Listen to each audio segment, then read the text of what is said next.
On va l'ajouter. Je vais demander à Victor, si tu veux bien t'approcher, Victor, pour la lecture du jour, la lecture qui se trouve dans Matthieu, les versets 1 à 12. Et vous avez deviné, c'est l'histoire des mages. Alors, je vous invite à vous lever si vous le désirez, vous pouvez rester assis.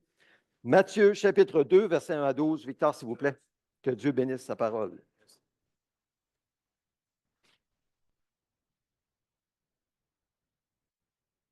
Jésus naquit à Bethléem, en Judée, à l'époque du roi Hérode. Or, des mages venus d'Orient arrivaient à Jérusalem et dirent, où est le roi des Juifs qui vient de naître?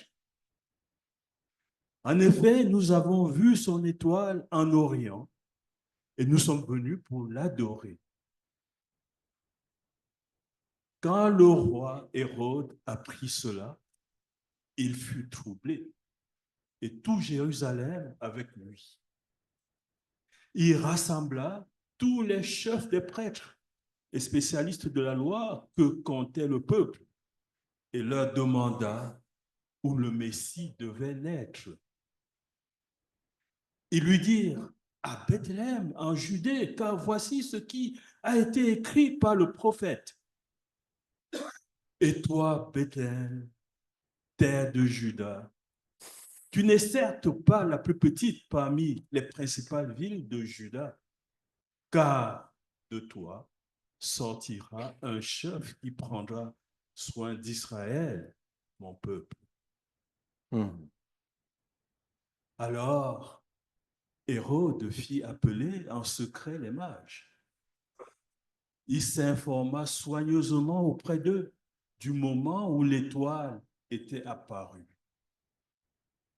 Puis, il les envoya à Bethléem en disant, allez prendre des informations exactes sur le petit enfant.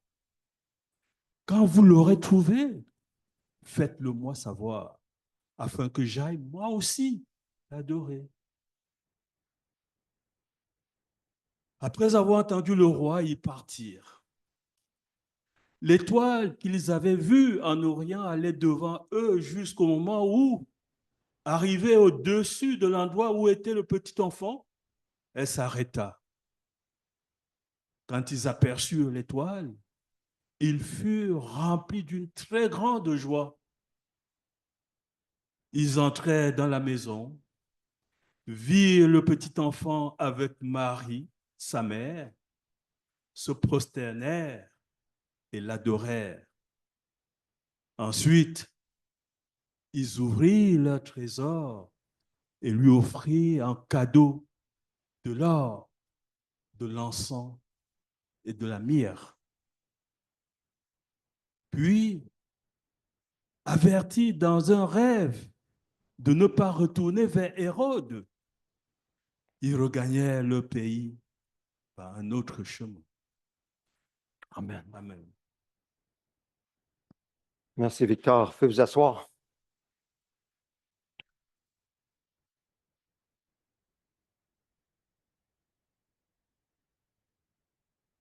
Quelle histoire, les mages et leur trésor.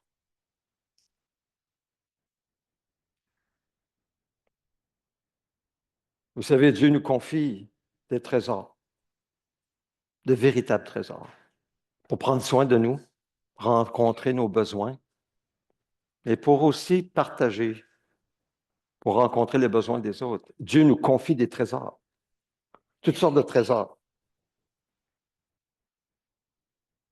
Aujourd'hui, la prédication porte sur la louange. C'est le dernier message sur la louange. Et j'ai cru que c'était vraiment approprié qu'on débute l'année dans la louange. Nous avons terminé l'année dans la louange et le remerciement. Nous avons eu cette soirée, la veille du jour de l'an, où au sous-sol, nous avons célébré notre Dieu, les bienfaits qu'il nous a accordés en 2024. On s'est rappelé ce que nous avons pu souligner en tant qu'Assemblée, ce que Dieu avait fait. Et nous nous sommes encouragés de faire de même dans nos vies personnelles, de souligner les bienfaits de Dieu. Est-ce que vous l'avez fait? Avez-vous pris le temps de souligner les bienfaits de Dieu en 2024? en disant merci Seigneur. Tu as fait ça, tu as fait ça, tu as fait ça. Merci Seigneur. C'est une belle manière de terminer l'année dans la reconnaissance. Et nous voulons la débuter dans la louange. Avec ce texte, dès le départ, que Jésus est souverain au-dessus de tout, dans le ciel comme sur la terre. Alors, j'ai montré aux enfants tout à l'heure, vous avez remarqué, un 25 sous en papier du Canada, l'édition 1923. Ma mère me l'a donné lorsque j'étais jeune enfant, lorsque j'étais collectionneur de monnaie. En fait, pour ceux qui se posent la question si ça vaut cher, ça vaut peut-être un trio Big Mac chez McDo. Ça ne vaut pas beaucoup plus cher que ça. Mais je me suis rendu compte, quand j'étais jeune, même dès ma tendre enfance, que dans mon cœur, j'ai une passion pour les collections. Et je collectionnais des timbres, j'ai collectionné des cartons d'allumettes, je collectionnais presque tout, pratiquement tout, au grand désarroi de mes parents parfois, et puis surtout la monnaie. J'étais plutôt passionné. À 20 ans, je suis allé en Floride et j'ai acheté un détecteur de monnaie pour une valeur de 500 dollars US afin de trouver les trésors enfouis dans le sol. Je me souviens, à 20 ans, j'étais allé à l'Université Laval, j'étais étudiant à l'université à l'époque, dans les archives de la ville de Québec. Je fais mes recherches pour découvrir où étaient les vieux endroits où je pourrais aller détecter pour trouver des vieilles pièces de monnaie. J'étais vraiment sérieux. Mais c'est aussi à 20 ans que j'ai entendu l'évangile de la grâce de notre Dieu. Et à ce moment-là, c'est comme dit la parabole, j'ai trouvé le trésor. Je l'ai enterré, puis j'ai vendu tout le reste pour acheter ce trésor. Mon intérêt pour les collections s'est évanoui pour me concentrer sur ce trésor que je venais de découvrir. L'évangile du Seigneur Jésus, la présence lui-même de Jésus et tous les trésors qui viennent avec lui, la paix, la joie, l'amour, dégagé de culpabilité, justifié devant Dieu, etc. Tout ce que l'Évangile offre. Et puis dorénavant, donc, j'allais chercher et collectionner des trésors éternels. Vous savez, nous pouvons collectionner des trésors éternels. J'ai toujours le cœur d'un collectionneur, mais mon intérêt a changé. Je veux collectionner ce qui dure toujours. Dans l'Évangile de Jean au chapitre 15, Jésus dit, écoutons bien, regardez bien ce texte. Il dit, je suis le cep, vous êtes les sarments. Celui qui demeure en moi et en qui je demeure porte beaucoup de fruits, car sans moi, vous ne pouvez rien faire. Si vous demeurez en moi et que mes paroles demeurent en vous, vous demanderez ce que vous voudrez et cela vous sera accordé. Ce qui manifeste la gloire de mon Père, c'est que vous portiez beaucoup de fruits. Vous serez alors vraiment mes disciples. Ça prend peut-être un cœur de collectionneur pour voir dans ce texte un objet à collectionner. Le voyez-vous? Qu'est-ce que ce texte nous invite à collectionner? Avez-vous une idée? Quelqu'un veut risquer une réponse? Du fruit. Beaucoup de fruits. Comme des trésors. Remarquez que les fruits sont pour la gloire du Père. C'est bien ce qui est écrit. Ce qui manifeste la gloire du Père, c'est que vous portiez beaucoup de fruits. Mais aucun fruit nous pouvons porter sans Jésus. Jésus a dit, sans moi, vous ne pouvez rien faire. Évidemment, on parle de porter du fruit. On parle de collectionner des fruits qui vont durer éternellement. Les collections éternelles. Quelle libération, non?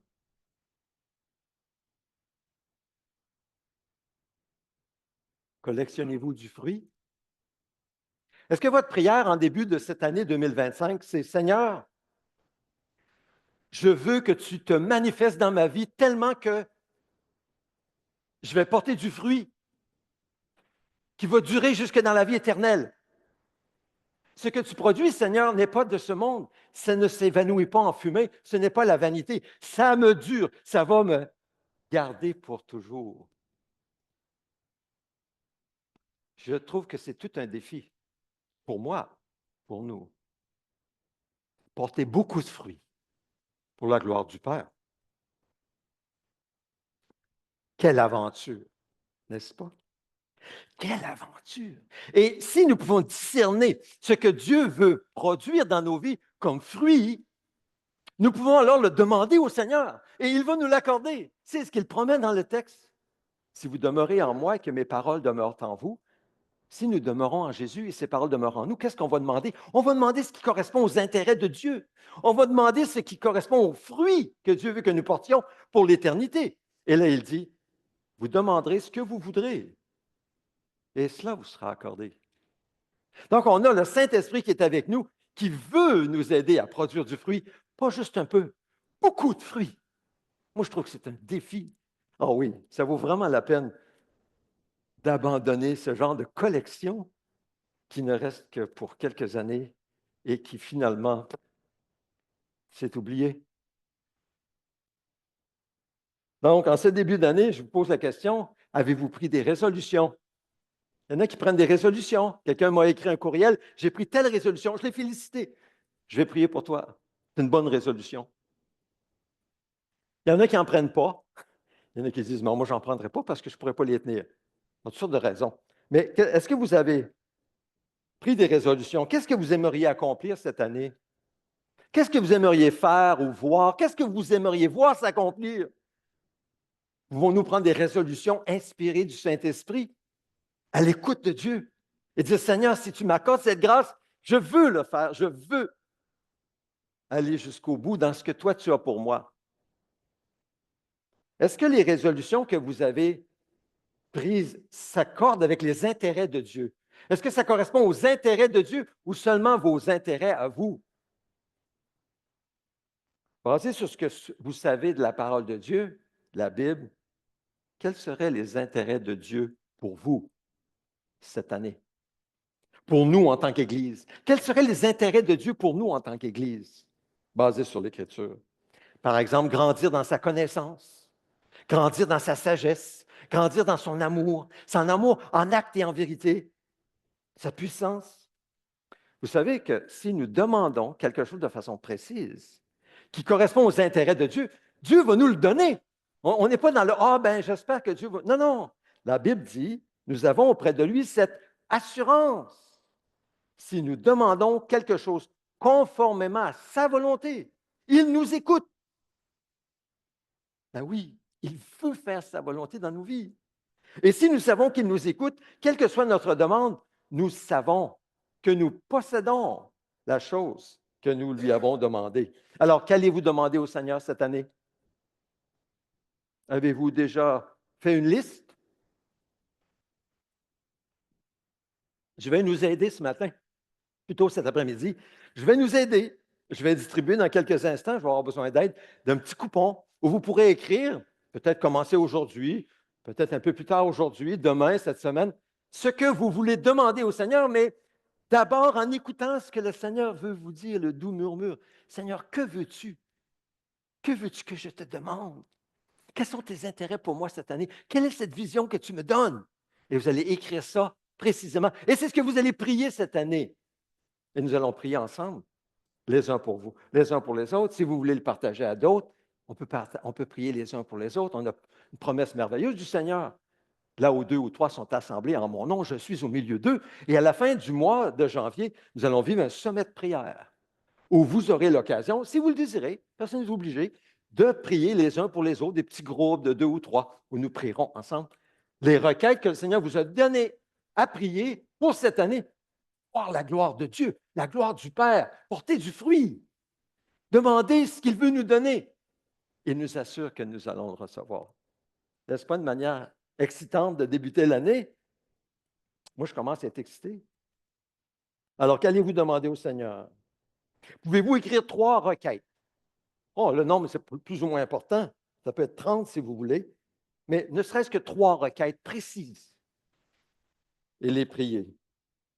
Mardi soir dernier, nous avons passé la veille du jour de l'an ici-bas au sous-sol. On était une dizaine, douzaine peut-être. Et puis, nous avons chanté quelques cantiques, rencontré le Seigneur. Et puis, dans la prière, j'avais discerné une dizaine de bienfaits que j'ai remarqués durant l'année 2024 et je les partageais au groupe. Et j'aimerais vous les partager à vous aujourd'hui. Alors, évidemment, c'est très limité. Vous pourrez en ajouter. Puis si vous avez d'autres choses que vous dites, ah oui, le Seigneur a fait ça, pasteur, vous ne l'avez pas mentionné, bien, dites-le moi, j'aimerais bien que vous puissiez me rafraîchir la mémoire. Premier bienfait que j'ai souligné, l'atmosphère de paix, d'amour et de joie qui règne dans notre assemblée. Les relations marquées par la joie, l'amour, la reconnaissance, grandissantes dans notre assemblée. Les nouveaux membres de l'Église, Éric et Linda Chabot, au début de l'année, et puis Steve Bonilla, et puis David Lavallée, France Trépanier. Je pense que c'était en 2024 où vous avez donné votre engagement à servir le Seigneur. Les églises maisons et le développement naturel des églises maisons dans l'Ouest avec Marc et Julie, et au centre chez Georges, et avec Alberto, au centre ici. L'implication de plusieurs dans le service de l'Église, dont David Lavallée au piano, la famille Tardy à la louange, Steve Bonilla à la comptabilité de l'Église comme aide trésorier, Samuel Thomas Pétrin à la sécurité, et puis son épouse Sabrina Thomas Pétrin aux enfants et aussi avec la cuisine. Oh, j'ai souligné France Trépanier auprès des enfants et aussi des personnes seules. Elle avait réuni les personnes seules à Noël. France, Ledger Gonji à la technique et que je vois accompagner Jonathan aujourd'hui. Alberto Bonilla à l'accueil et toute l'équipe de l'accueil, Nathalie, Nelly, qui sont à l'accueil, fidèles à servir et à accueillir les gens. Louis, oui, Louis est parti. Il est là, dans la technique et aussi l'entretien ménager. Louis qui aide tellement dans toutes sortes de services à l'Église. J'ai aussi souligné l'arrivée de nouvelles personnes, dont Jean Lebel, Tina Joshua, Claude Ferland. Je vois Rina avec nous aujourd'hui, et Élisée. De nouvelles personnes qui sont entrées dans l'Église. Et je vois d'autres couples aussi, David et d'autres. Sixièmement, la persévérance et la croissance spirituelle de plusieurs fidèles que je remarque aux réunions de prière, l'étude biblique, les rencontres de renouveau le dimanche matin ou la méditation quotidienne avec la page Facebook Il y a mieux.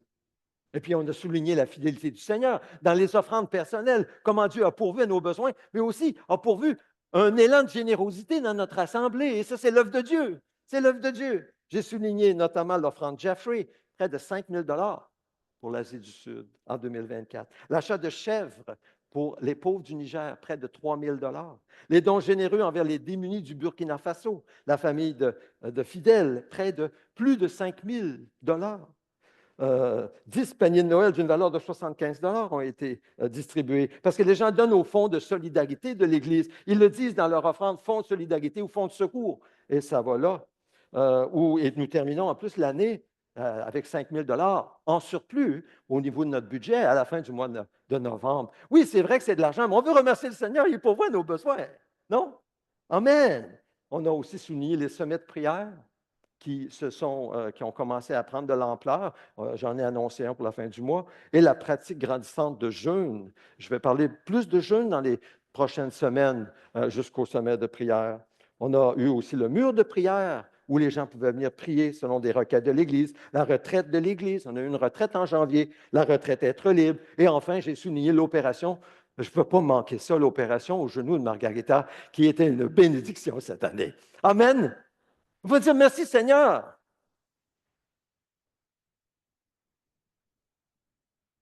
Les bienfaits de Dieu dans nos vies. C'est tangible, c'est pratique.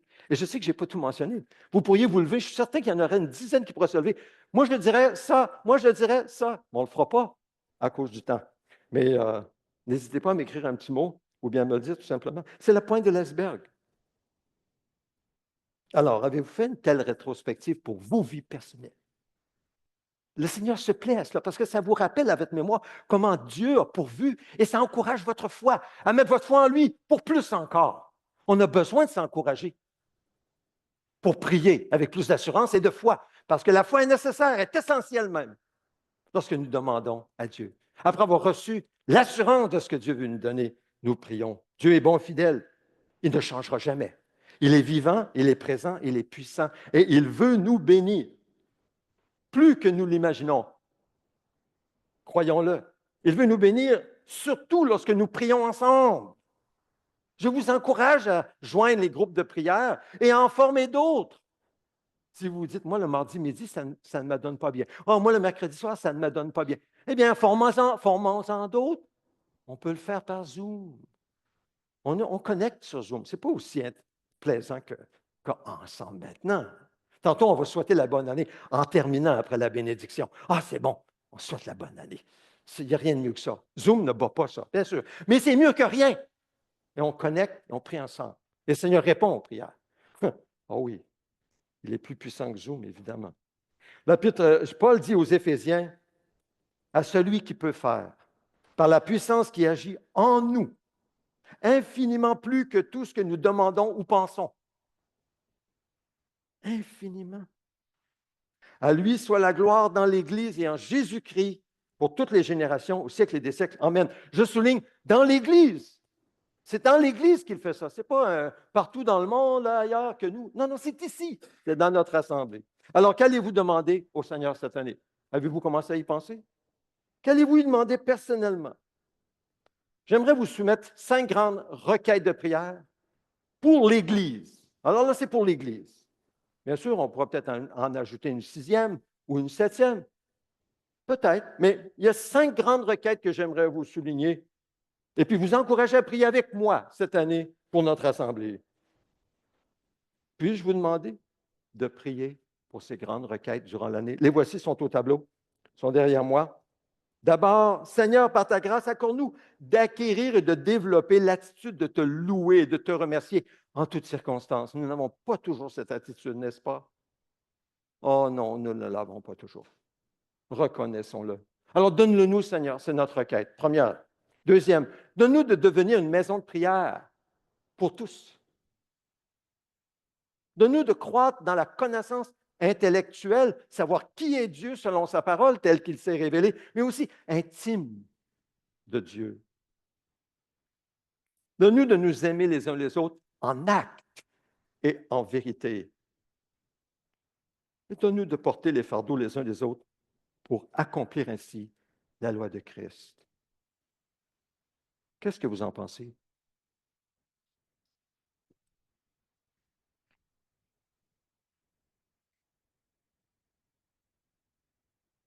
Alors, j'ai mis ces requêtes sur un coupon. Et puis, au verso du coupon, je vais vous demander si vous voulez en prendre un pour vous. Et puis, je ne veux pas en avoir laissé sur les bancs, s'il vous plaît.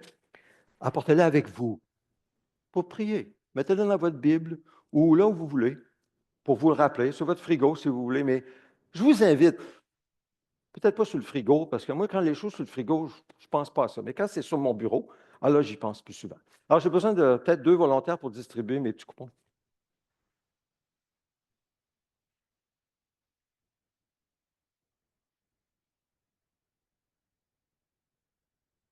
Là, tu fais ce côté-là, OK?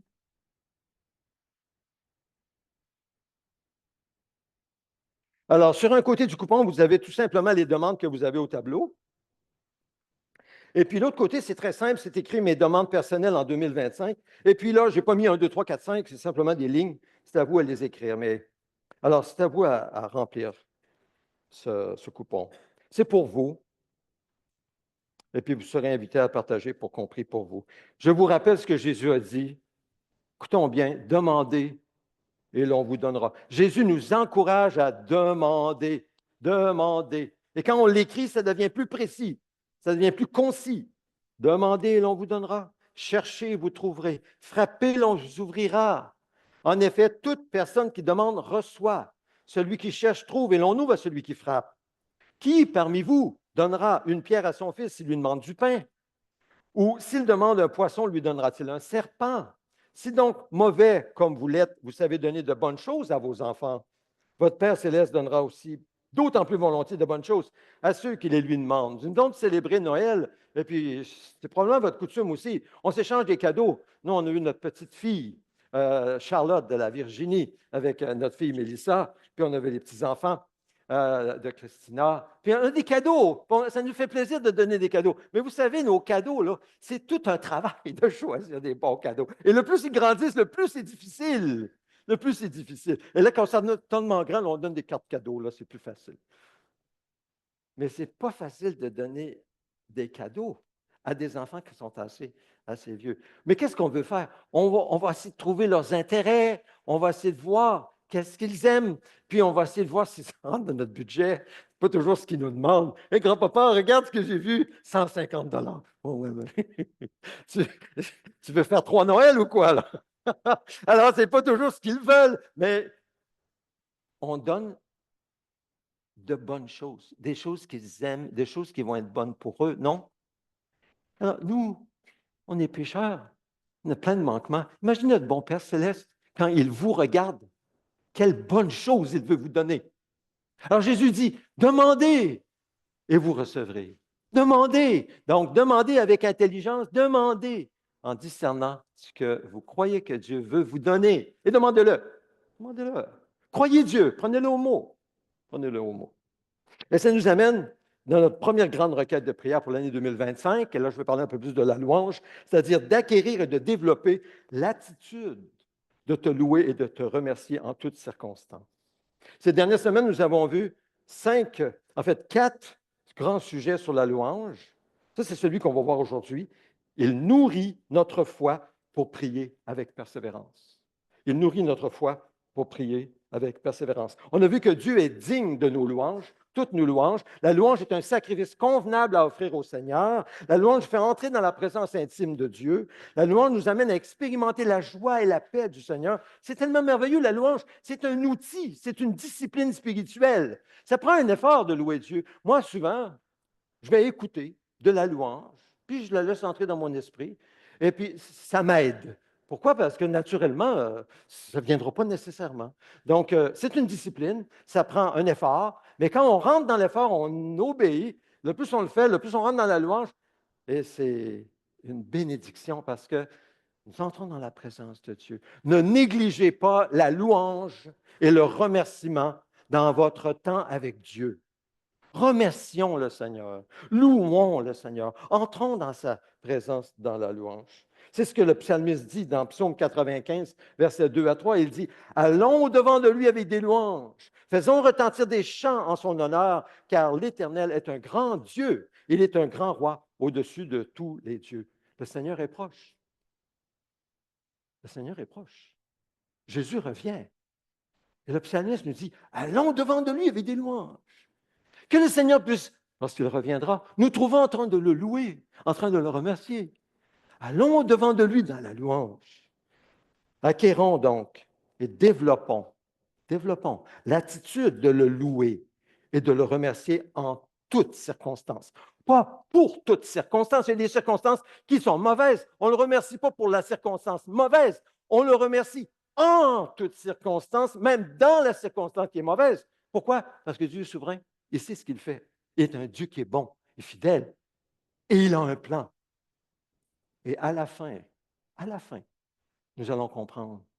À la fin, nous serons dans la joie pour l'éternité. On va voir, ah Seigneur, pardonne-moi, je ne voyais pas, mais tu étais à l'œuvre. Ah, je pensais que tu l'avais oublié. Ah Seigneur, je pense. Gardons cette attitude de louange, parce que c'est un signe de notre foi en Dieu, foi dans sa souveraineté, foi dans sa sagesse, dans sa puissance, dans son amour. Quand nous entrons dans la présence intime du Seigneur, nous expérimentons la joie du Seigneur et la paix du Seigneur. Le psalmiste écrit, « Tu me fais connaître le sentier de la vie. » Ça, il parle de son expérience, ce n'est pas théorique. Tu me fais connaître le sentier de la vie. Il y a d'abondantes joies dans ta présence, un bonheur éternel à ta droite.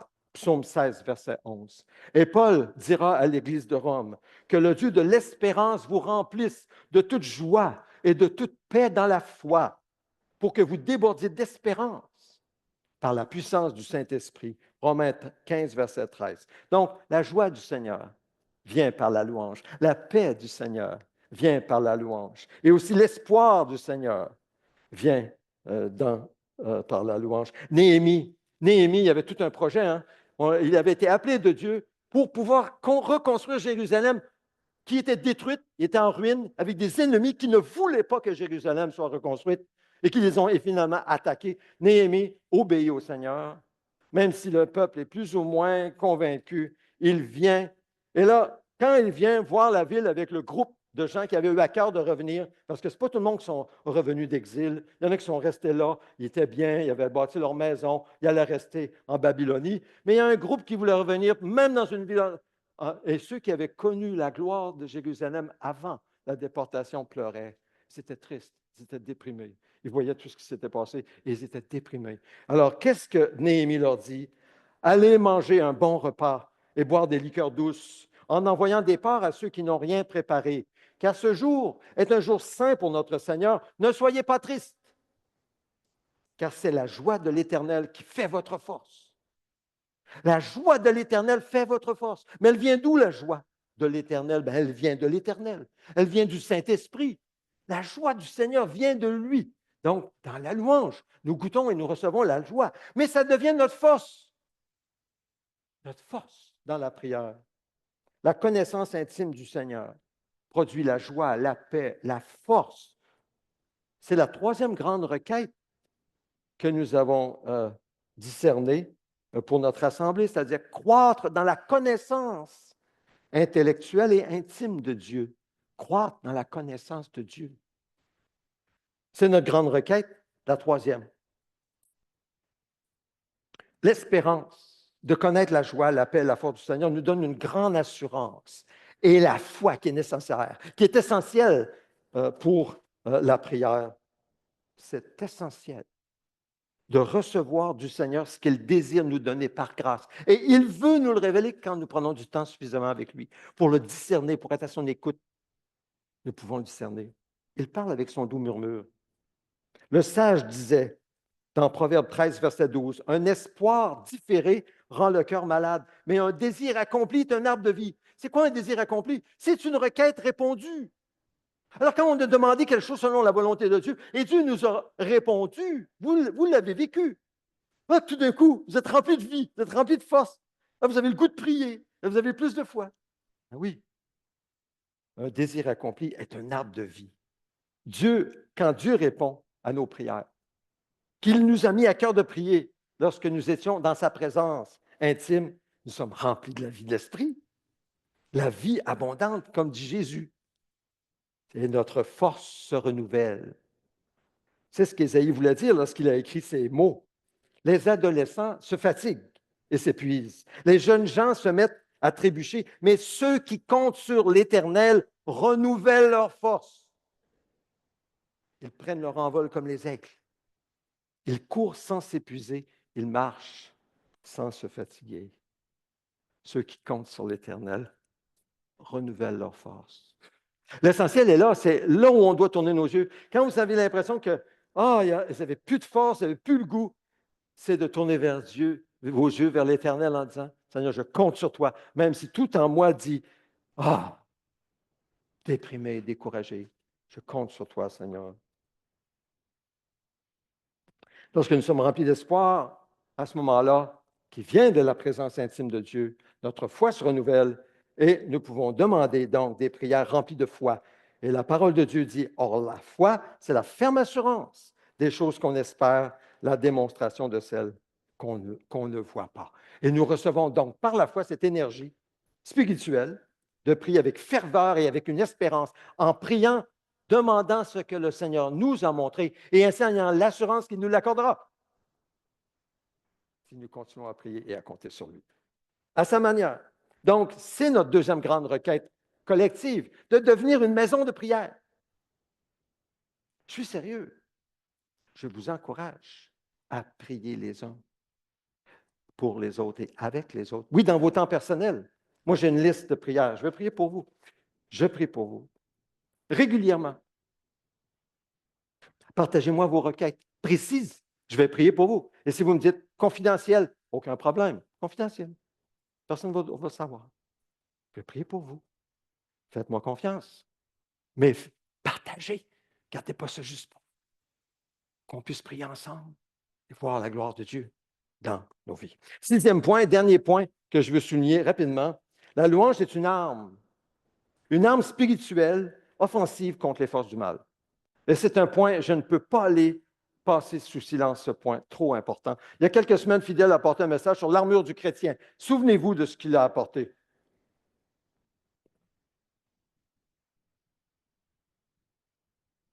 Cette armure du chrétien se porte dans la louange, en regardant à Dieu. On a l'exemple de Josaphat et ses ennemis. Dans l'Ancien Testament, 2 Chroniques, chapitre 20, le roi de Juda, Josaphat, fait face à une force incroyable d'invasion des Moabites, des Ammonites et des Maonites. Juda, une petite tribu, s'est réunie pour chercher l'Éternel. Ils étaient devant une armée immense. Côté humain, ils étaient, comme on dit, faits à l'os. Ils étaient foutus. Impossible. Aucune technique humaine, aucune stratégie humaine à l'époque.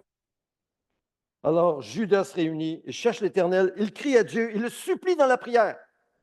Et dans la prière et le jeûne, Josaphat déclare un jeûne.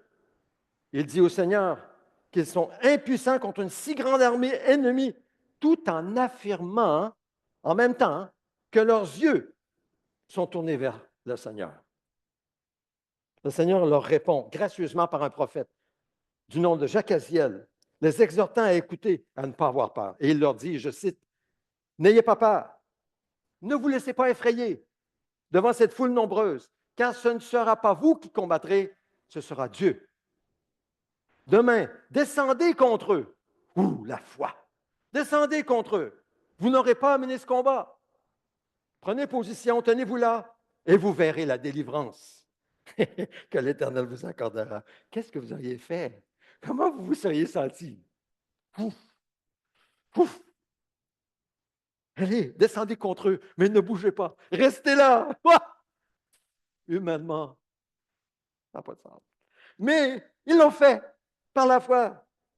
Juda et Jérusalem, dit le prophète, n'ayez pas peur, ne vous laissez pas effrayer. Demain, sortez à leur rencontre. L'Éternel sera avec vous dans la plus grande des faiblesses. Alors, au lieu d'envoyer des soldats avec des épées et des lances, regardez ce qui se passe. Versets 21 et 22 de 2 Chroniques 20. Puis, en accord avec le peuple, Josaphat désigna des musiciens qui, couverts d'ornements sacrés, célébraient l'Éternel tout en marchant devant l'armée et disaient, louez l'Éternel, oui, sa bonté dure éternellement. Alors, imaginez la scène. Les musiciens arrivent, ils se placent devant l'armée, devant le peuple, et ils commencent à chanter, célébrez l'Éternel, célébrez-le de tout votre cœur. Sa bonté dure éternellement. Et au moment où l'on commençait les chants et les louanges, l'Éternel plaça une embuscade contre les Ammonites, les Moabites et les habitants de la région montagneuse de Séhir qui étaient venus contre Juda. Et ils furent battus. Sans l'aide humaine. Dieu a envoyé des anges. Vous savez, lorsque nous louons ensemble avec l'équipe, ce n'est pas seulement pour comme, je dirais, mettre un peu d'ambiance, parce que c'est sur l'Église, on met de la musique au début, on chante, parce qu'on aime chanter, c'est plaisant, ça fait une belle atmosphère. Non. Et ce n'est pas non plus, encore moins, parce qu'on veut attendre les gens qui arrivent un peu plus tard et puis qui viennent finalement au point le plus important de la rencontre, c'est-à-dire la prédication. Non, non, non, non, non, non, non. La louange, c'est peut-être le moment le plus important du culte que nous vivons ensemble.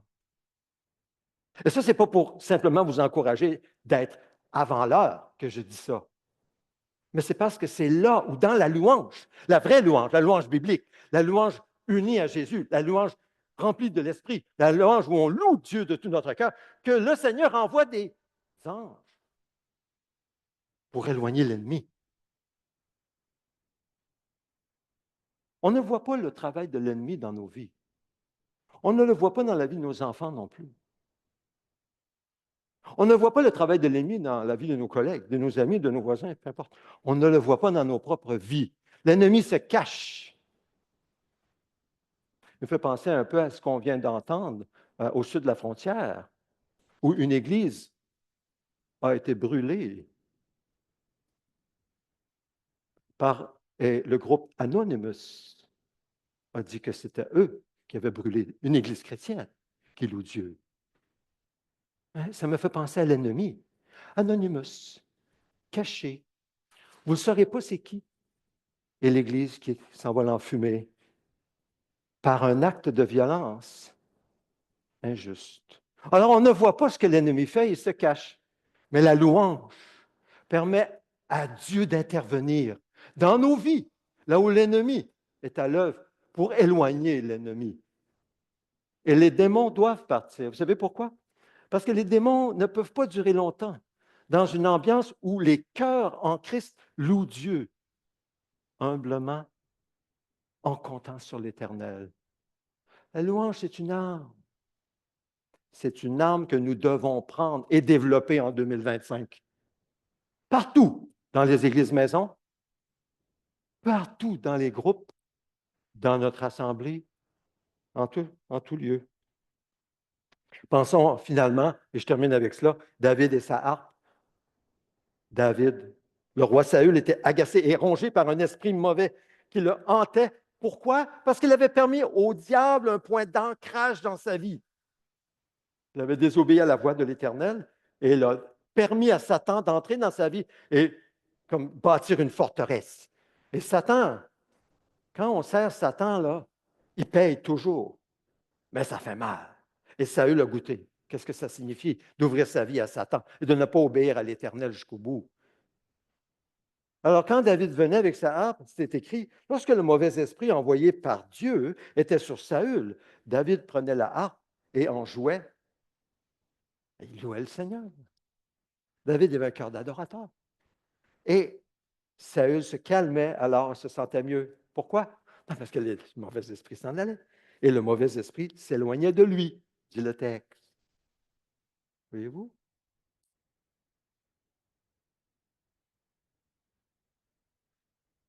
Dans le psaume 149, il est écrit que les fidèles exultent dans la gloire, qu'ils poussent des cris de joie sur leur lit, que les louanges de Dieu soient dans leur bouche et l'épée à deux tranchants dans leurs mains. Intéressant le combat spirituel. Que les louanges de Dieu soient dans leur bouche, sur leur lit. On ne parle plus d'église, on ne parle plus de groupe, on parle à la maison. Mais l'épée à deux tranchants dans leurs mains. Pour parler du combat spirituel, c'est un combat spirituel. La louange est une arme. Prenons-la pour lutter contre l'ennemi. La louange et l'enseignement ne sont pas une fin en soi, mais un moyen pour atteindre une fin. Et quelle est cette fin que Dieu veut qu'on atteigne? Par la louange, l'enseignement de la parole de Dieu, la gloire du Père, dans la victoire de Jésus sur le monde. Et les ténèbres, par la puissance de l'Esprit. Elle est là la fin à atteindre. C'est notre fin à atteindre. La gloire du Père. Revenons au texte du début. Porter du fruit pour la gloire du Père. Dans la victoire de Jésus sur le monde et les ténèbres, par la puissance de l'Esprit Saint qui nous habite. Donc, nous pouvons et devons lutter contre les forces spirituelles du mal par l'adoration, par la louange, le remerciement, l'écoute de la parole de Dieu, l'obéissance de la parole de Dieu. Donc, en adorant Dieu par la louange et l'action de grâce, et en proclamant la parole de Dieu avec autorité, nous portons un jugement sur le roi des ténèbres, sur le diable lui-même, et nous le lions avec des chaînes. Prenons cette autorité par la louange. Donc, l'adoration du Père, dans la louange et l'enseignement de la parole de Dieu, sont des moyens de guerre spirituelle, vainquant l'ennemi et libérant des forces de lumière, des forces qui viennent de Dieu dans le monde, là où Dieu nous place pour établir son royaume. Nous allons voir le royaume de Dieu avancer si nous prenons Dieu au sérieux, si nous prenons sa parole au sérieux pour la mettre en pratique. C'est comme ça que nous allons porter du fruit pour Dieu. Prenons Dieu au sérieux. Nous n'existons pas simplement pour avoir une belle église heureuse, avoir une belle atmosphère de paix et de joie dans l'église, non. Mais pour repousser les forces des ténèbres dans nos vies et dans la vie des autres, libérer les captifs. Captifs. Et nous devons apprendre à le faire en offrant de véritables louanges et d'actions de grâce dans l'adoration du Seigneur. Donc, en conclusion, Dieu est digne de nos louanges. C'est un sacrifice convenable à offrir au Seigneur. La louange nous fait entrer dans la présence intime de Dieu et nous amène à expérimenter la joie et la paix du Seigneur. Elle nourrit notre foi pour prier avec espérance. Elle est une arme spirituelle offensive contre les forces du mal. Donc, débutons l'année dans la louange de notre Dieu. C'est dans la louange et l'action de grâce que nous apportons maintenant nos grandes requêtes en tant qu'Église. cinq grandes requêtes, vous les avez sur votre coupon. Je ne répéterai pas, c'est écrit derrière moi. Prions ces prières ensemble en tant qu'Assemblée durant l'année. Je pourrais le développer dans les prochaines semaines. Donc, prenons un moment. Je vous invite à prendre votre coupon et prions.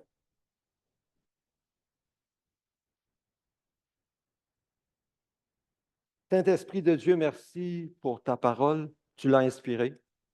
Merci de parler à nos cœurs. Tu nous connais. Ouvre nos oreilles, Seigneur. Permets-nous de discerner ta douce voix, ton doux murmure, ce que tu nous mets à cœur, ce que tu mets dans nos esprits, que nous puissions l'écrire par la foi, car tu as dit, sans moi, vous ne pouvez rien faire. Au nom de Jésus. Amen. S'il y a des choses qui montent dans votre cœur, écrivez-le sur votre coupon. Écrivez-le, même si vous ne comprenez pas tout. Écrivez ce qui vous monte sur votre cœur. C'est souvent comme ça que le Seigneur nous parle.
Cette vie abondante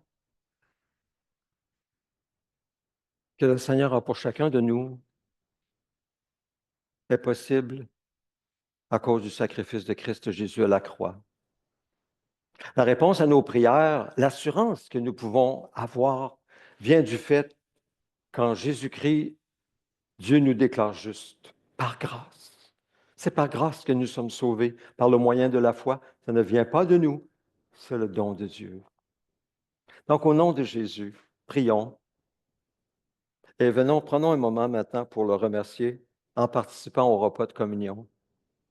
Ce repas, c'est pour toute personne qui a mis sa foi dans le Seigneur et Sauveur Jésus-Christ, qui compte sur lui seul, par la grâce seule, par le moyen de la parole de Dieu seul, par la foi seule. Donc, je vous invite à participer avec moi au repas. Et si vous, le cœur vous en dit de faire monter une prière toute simple au Seigneur, si vous le voulez, pour notre assemblée. Sinon, faisons ça en silence et que le Seigneur bénisse sa parole dans nos cœurs. Continuez à écrire les requêtes à mesure que nous participons au repas du Seigneur, parce que parfois, c'est pendant le repas que le Seigneur nous ouvre les yeux. Écrivez ce qui vous monte à l'esprit, tout simplement. C'est entre vous et Dieu. Donc, je vous invite au repas du Seigneur. Alors, je vous invite simplement à prendre le centre de l'allée, de venir chercher une coupe, soit une coupe ouverte avec un morceau de biscuit, ou bien une coupe fermée où vous avez déjà le biscuit à l'intérieur. Le Seigneur nous bénisse ensemble.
Jésus est avec ses disciples, réunis autour de la table.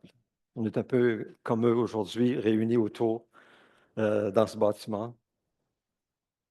Il était au milieu et il leur a dit, la nuit avant de souffrir, de porter leurs péchés, après leur avoir lavé les pieds comme un esclave non juif. Il les a aimés jusqu'au bout. Il leur a dit, prenez, mangez, ceci est mon corps. Ceci est mon corps. Mangez. Vous en avez besoin pour votre salut.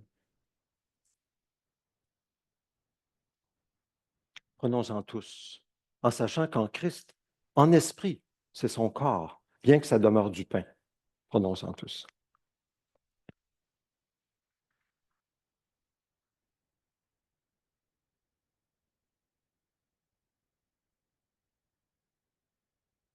Seigneur Jésus, merci de t'être donné corps et âme pour nous.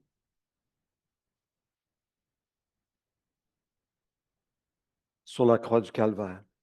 Tu t'es donné en sacrifice à Dieu pour notre salut. Nous croyons, c'est pourquoi nous mangeons ce pain.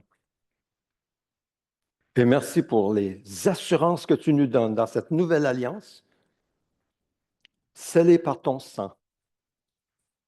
Assurance du salut, assurance de tes enfants, enfants vrais de Dieu, légitimes de Dieu, adoptifs, mais légitimes, dans ta famille pour l'éternité. Merci Seigneur. Au nom de Jésus. Amen. Et il a pris dans le même sens la coupe, soulignant la nouvelle alliance de Dieu dans le sang de Christ. Prenons-en tous.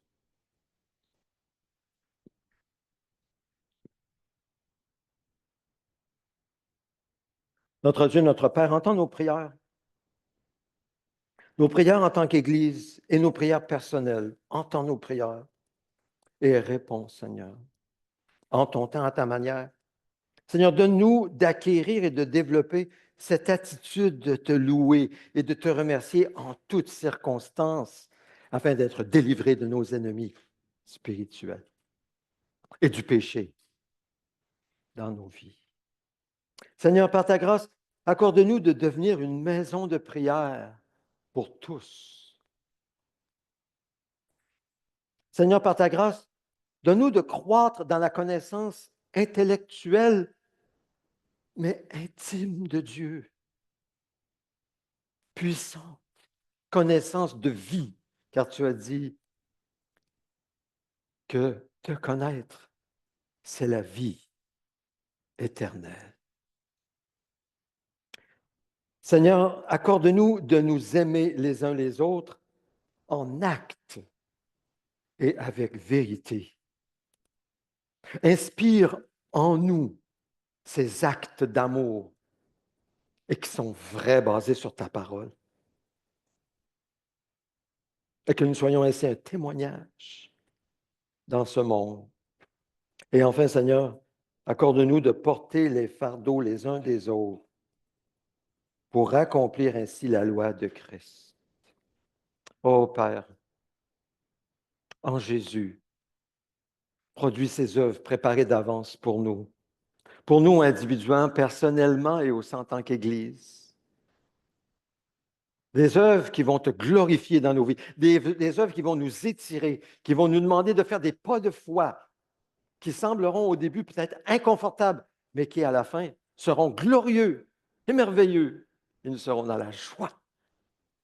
Et cette joie se multipliera jusque dans la force pour demander avec assurance plus encore de toi dans nos vies et de ta gloire. Ô Dieu, tu es l'infini et tu promets de faire infiniment au-delà de tout ce que nous demandons ou pensons si nous marchons près de toi dans ta parole. Nous demeurons en toi comme sensibles à ton esprit. Tu peux faire infiniment plus que tout ce que nous demandons ou pensons. Oh Dieu, quelle vie, quelle aventure. Et nous te disons merci au nom de Jésus. Amen. Amen.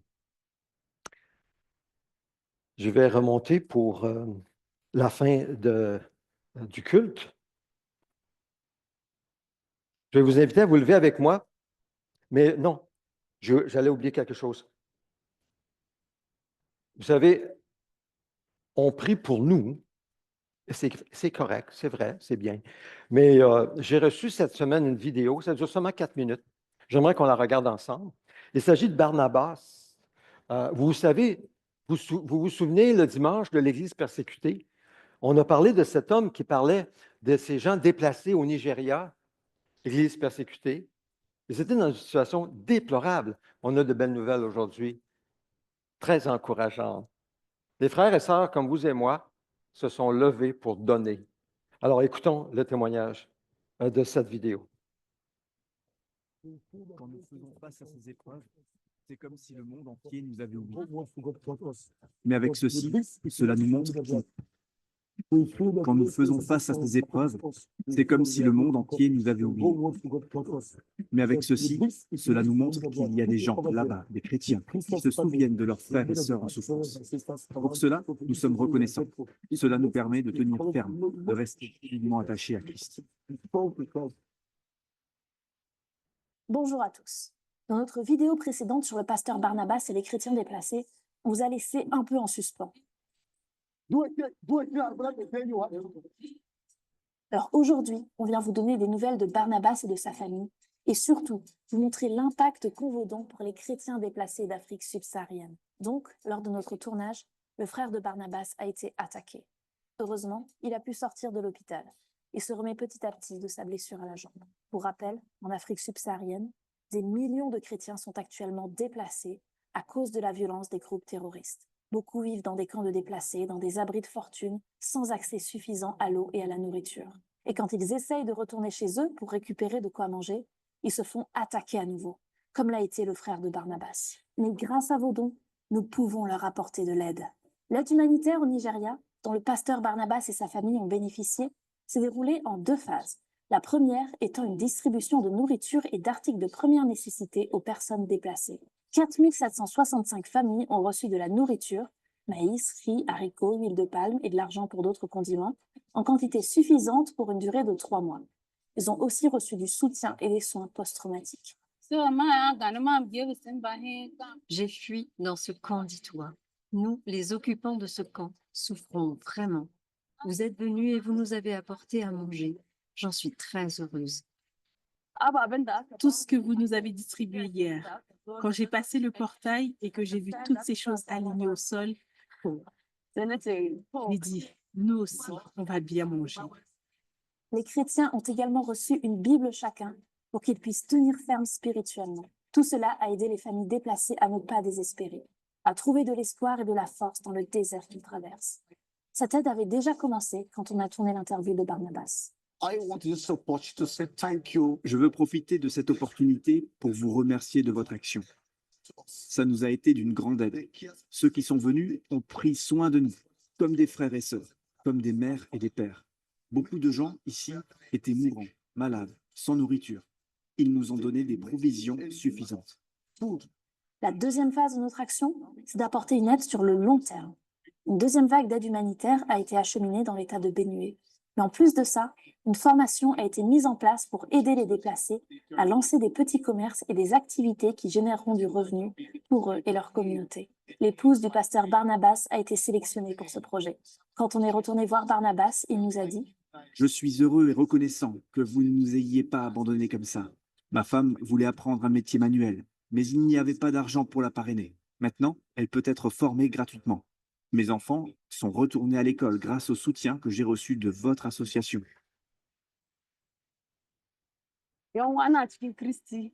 Chers frères et sœurs en Christ, nous sommes reconnaissants de ce que vous avez fait pour nous. Nous prions que Dieu continue d'ouvrir les portes là où ça paraît impossible. Depuis que j'ai perdu mes parents, votre action a été la plus grande aide que quiconque m'ait jamais apportée. Je prie que le Dieu Tout-Puissant se souvienne de ceux qui nous ont aidés, comme eux se sont souvenus de nous. Que le Dieu Tout-Puissant les fortifie comme ils nous ont fortifiés. Je veux commencer cette année en vous disant un immense merci pour vos dons et votre soutien. L'index mondial de persécution des chrétiens 2025 sort le 15 janvier. Avec vous, on continue la lutte aux côtés de nos frères et sœurs. Gloire à Dieu pour ce qu'il nous a permis d'accomplir. Nous prions pour qu'il lève encore plus de gens comme vous, qui participent à soutenir l'Église persécutée partout où elle se trouve.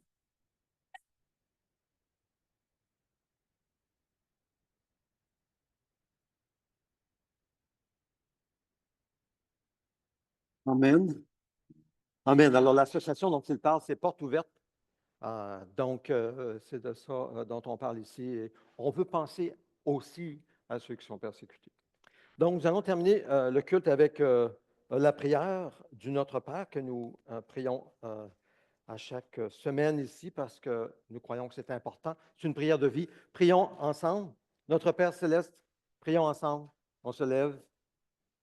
Notre Père céleste, que la sainteté de ton nom soit respectée, que ton règne vienne, que ta volonté soit faite sur la terre comme au ciel.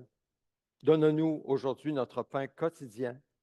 Pardonne-nous nos offenses comme nous aussi nous pardonnons à ceux qui nous ont offensés.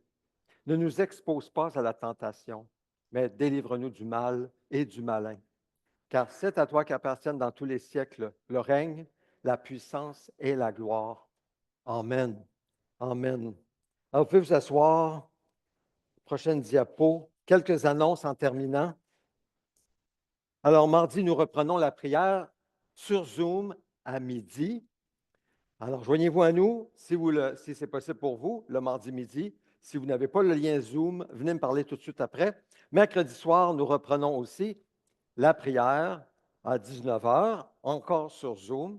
Jeudi soir, le livre du prophète Michée qui tombe comme un éclair sur la diapositive aussi. Guidé par fidèle, chapitre 7. Prochaine diapo. In memoriam. Je suis vraiment désolé. Il va falloir que je parle avec mon technicien pour savoir comment est-ce qu'on fait pour que les photos ne fassent pas ce genre de choses lorsqu'elles sont présentées. Nous partageons le deuil, la tristesse de notre frère Claude Dacuyo, son frère adoptif Koulibaly Zéozada est décédé le 3 janvier dernier, frère adoptif de notre frère Claude. Alors, nos sympathies, nos condoléances, chers frères. Cette semaine, en fait, c'est aujourd'hui l'anniversaire de mariage de Sylvain et Christine Bilodeau. Que le Seigneur les bénisse. Prenez note que je serai à l'extérieur de la ville avec mon épouse Karen du jeudi cette semaine, le 9, jusqu'au mercredi 15 janvier, dans le cadre des funérailles de la maman de Karen, Vera. Merci pour vos prières. Et je vous invite à vous lever avec moi pour la bénédiction.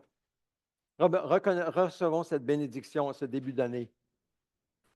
Que l'Éternel, pour toute l'année 2025, te bénisse et te garde. Que l'Éternel fasse briller son visage sur toi et t'accorde sa grâce. Que l'Éternel se tourne vers toi et te donne la paix. Allez, le Seigneur vous bénisse. Nous avons le café au sous-sol. Ne quittez pas trop vite. En fait, je vous encourage maintenant même à vous souhaiter bonne année. Alors, allons, rencontrons-nous, souhaitons-nous bonne année, santé, bénédiction de Dieu.